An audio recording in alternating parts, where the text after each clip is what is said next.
राहुल गांधी ने फिर साधा पीएम मोदी पर निशाना। मुस्लिम ब्रदरहुड से की आरएसएस की तुलना। बोले हमेशा सत्ता में नहीं रहेगी बीजेपी। राहुल गांधी ने एक बार फिर बीजेपी और आरएसएस पर निशाना साधा है।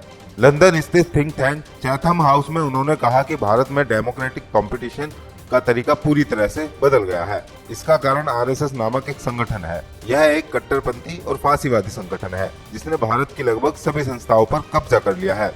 बीजेपी पर भी निशाना साधते हुए उन्होंने कहा कि बीजेपी हमेशा सत्ता में नहीं रहेगी। देश में लोकतांत्रिक व्यवस्था को खत्म किया जा रहा है। राहुल गांधी ने आरएसएस पर निशाना साधते हुए उसकी तुलना मुस्लिम ब्रदरहुड से की।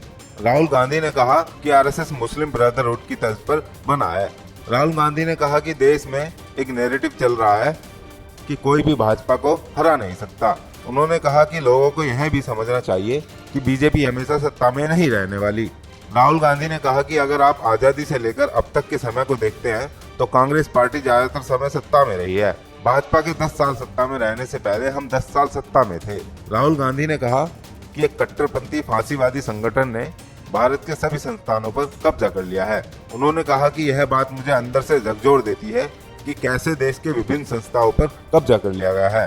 प्रेस, न्यायपालिका, संसद और चुनाव आयोग सभी खतरे में है और किसी न किसी तरह से नियंत्रित है। राहुल गांधी ने बताया कि देश में कुछ बड़े बदलाव हुए हैं। कांग्रेस और यूपीए एक बात को लेकर हैरान थी कि शहरी और ग्रामीण क्षेत्र में तेजी से बदलाव हुए हैं। राहुल गांधी ने कहा कि हमारा ध्यान ग्रामीण इलाकों पर था, हम शुरुआत में शहरी क्षेत्र में चूक गए। यह एक तथ्य है, इसे नकारा नहीं जा सकता। फिलहाल इस खबर में इतना ही। नमस्कार।